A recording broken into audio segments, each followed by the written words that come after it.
uPaul Masunda oneminyaka engama-44 ugayiswe yimoto ebekade ihamba iphoyisa ebelingekho emsebenzini ngemuva kokuphelezela owakwakhe ukuba ayogibela ibhasi elilibangise eZimbabwe.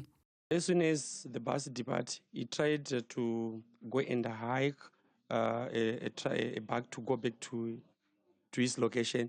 So the time he was trying to cross the road, he didn't know there was an oncoming car. So that oncoming car is the one which bumped him. Unkosikazi wakhe ubesendleleni ebheke eZimbabwe ngesikhathi ethola ucingo lokuba buyele emuva njengoba umyeni wakhe esehlangane nengozi.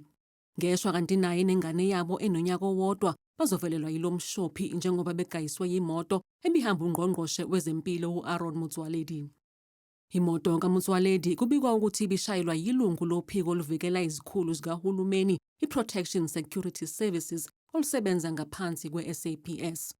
A 14-year-old son picked the call and called the mother who was already in the bus going to Zim and said, "Mama, can you please stand back?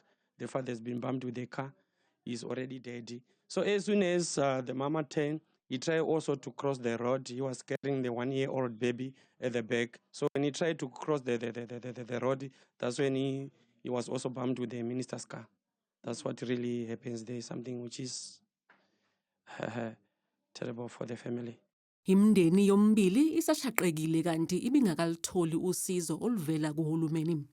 My sister, she was a kindly person. She was a lovely person. She was used always to speak with each other and just to try to allocate the family, come together. Then she was good at us. We are not receiving any kind of help from other, from other departments. Yeah, we are just trying to survive by ourselves. Umndeni ucela usizo lokuba kuhanjiswe lamalunga amathathu omndeni ukuze ayofihlelwa eZimbabwe.